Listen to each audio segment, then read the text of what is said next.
పవన్ కళ్యాణ్ గారు ఒక 10 ఎకరాలు శిఖం భూమిని ఆయన అప్పుడు తెలంగాణ వచ్చిందన్నటువంటి దుఃఖంలో ఉన్నాడు పాపం. 2014లో 11 రోజులు అన్నం తినలేదు, బాగా బాధపడుకుంటా ఏడ్చుకుంటా తెలంగాణలో ఒక 10 ఎకరాల శిఖం భూమిని ఆయన కొనుక్కున్నాడు. అప్పుడు కొనుక్కున్న తర్వాత ఏమైంది, ఆ కొనుక్కునే కన్నా ముందే చాలా చెరువులకు జనరల్గా ఫైనల్ చేసి మ్యాక్సిమం ఫ్లడ్ లెవెల్ అది డిసైడ్ చేయరు.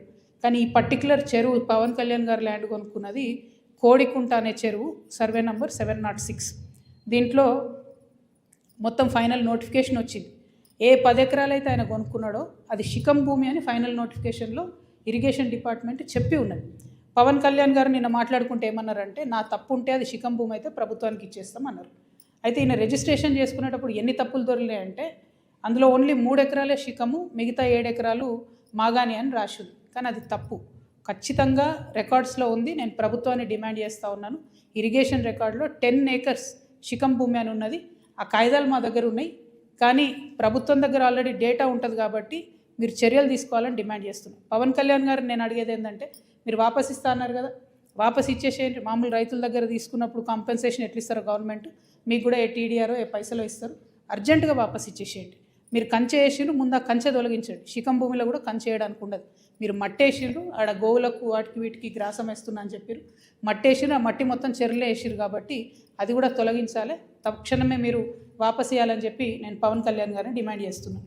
At the same time Pawan Kalyan garu ఏమంటాడు, అనేకమైన మాటలు అన్నాడు. తెలంగాణ వాదులు ప్రాంతీయవాదం అంటే ఉగ్రవాదం అన్నాడు. అనుకుంటా నేను గద్దరన్నకు కారు కొనిచ్చిన అన్నాడు. అంటే మీరు మా కళాకారులను ఎందుకు అవమానపరుస్తారు? ఒక పక్కనేమో ప్రొఫెసర్ నాగేశ్వర్ మాట్లాడితే ఆయన మీదకి వస్తారు, మేధావుల మీదకి. ఇంకో పక్క కళాకారులు. అసలు మీరు కూడా కళాకారుడే కదా, మీరు సినిమా యాక్టరే కదా. మీరు సినిమా యాక్టర్గా మీకు ఎట్లా వస్తుంది జీవనాధారం? ఏ సినిమాకైనా హయ్యెస్ట్ ఇన్కమ్ నైజాం నుంచే వస్తుంది. అంటే మా తెలంగాణ బిడ్డలు చూసే టికెట్లతోనే మీ సినిమాలు నడుస్తాయి. హయ్యెస్ట్ ఇన్కమ్ నైజామే, హయ్యెస్ట్ కలెక్షన్స్. అంటే మీరు కొనుక్కున్న ప్రతి కారులో మా తెలంగాణ బిడ్డలు కొన్న టికెట్ పైసలు ఉన్నాయి. మీరు కొనుక్కున్న ప్రతి భూమిలో మా తెలంగాణ బిడ్డలు కొన్న టికెట్ పైసలు ఉన్నాయి. మీరు మా గద్దరన్నను పట్టుకొని నేను కారు కొనిచ్చినానని ఆయన చనిపోయాడు. మీరు కొనిచ్చిరో కొనియలేదో ఎవరికి తెలియదు. కానీ జనరల్గా ఏమంటారంటే, మనం ఒక మంచి పొజిషన్లో ఉన్నప్పుడు కుడి చేత్తోని దానం చేస్తే ఎడమ చేతికి తెలియద్దు అంటారు. అప్పుడెప్పుడో కారు కొనిచ్చి గప్పాలు కొట్టుకునేది మీరు కొంటే కొన్నారు కావచ్చు, పెద్ద ముచ్చటేముంది. ఆయన ఎన్ని ఫోక్ ట్యూన్స్ దొంగతనాలు చేసి మీరు సినిమా పాటలు పెట్టుకుంటలేరు. ఇచ్చిర్రా ఎప్పుడన్నా రాయల్టీ మీరు ఫోక్ ఆర్టిస్టులకి? ఎప్పుడన్నా ఫోక్ ఆర్టిస్టులను ఆదుకున్నారా? చిన్న నిర్మాతలను ఆదుకున్నారా? పక్క రాష్ట్రాల్లో ఎట్లా చేస్తారు, తమిళనాడులో అక్కడిక్కడ వాళ్ళందరూ. నేను ఎందుకు ఈ మాట చెప్తా ఉన్నా అంటే, మీరు ఒకటంటే మేము 100 అనాల్సి వస్తుంది.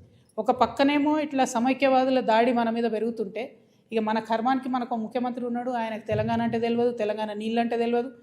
మేము ఎంటబడి కొట్లాడి మా పార్టీ పెట్టినాక కరెక్ట్ వారం లోపల పాలమూరు రంగారెడ్డిలో పెద్ద సభ పెట్టి, మన నీళ్ళు పోతున్నాయ్యా మొత్తం ఎత్తుకపోతున్నారు ఆంధ్రోళ్ళు, మీరు ఏమైనా చేయండి అని లొల్లి పెడితే, నిన్న ముఖ్యమంత్రి గారు పోయి 2 రోజులు ఫస్ట్ టైం పాలమూరు బిడ్డ అయి ఉండి 30 నెలల నుంచి ఆయనకు తీరిక దొరకలేదట. నిన్న ఫస్ట్ టైం పోయి పాలమూరు ప్రాజెక్టుల మీద రివ్యూ చేసి ఏం మాట్లాడతాడు ఆయన, తీసుకుపోనండి 968 టీఎంసీలు మనకు వస్తే చాలు, 200 టీఎంసీలు ఆంధ్రోలు తీసుకుపోనండి, సంప్రదింపులు జరుపుతున్నాం మేమని చెప్తున్నాడు ఆయన. రేవంత్ రెడ్డి గారు, మీకు నీటి మీద అవగాహన లేకపోతే అవగాహన ఉన్న వాళ్ళతో మాట్లాడండి. వాళ్ళ ఆంధ్రోలు 200 టీఎంసీలు తీసుకుపోయిన తర్వాత రేపు పొద్దున హైదరాబాద్ నగరానికి పెరుగుతున్నటువంటి భవిష్యత్ అవసరాలకి కృష్ణా నీళ్ళు సరిపోవు, గోదావరే మనకు దిక్కు.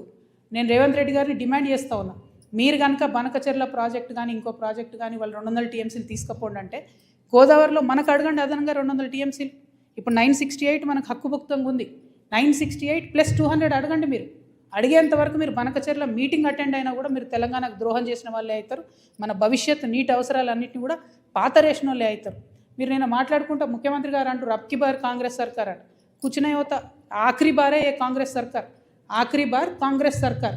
కాంగ్రెస్ పార్టీ ఇంక 20 ఏళ్ళు తెలంగాణలో రాకుండా తెలంగాణ మీద, తెలంగాణ వాదం మీద, తెలంగాణ వనరుల మీద, తెలంగాణ భూముల మీద బందిపోట్లు పడ్డట్టు పట్టుకొని దోసుకొని తింటా ఉన్నారు మీరు, మీ కుటుంబ సభ్యులు, మీ ఎమ్మెల్యేలు.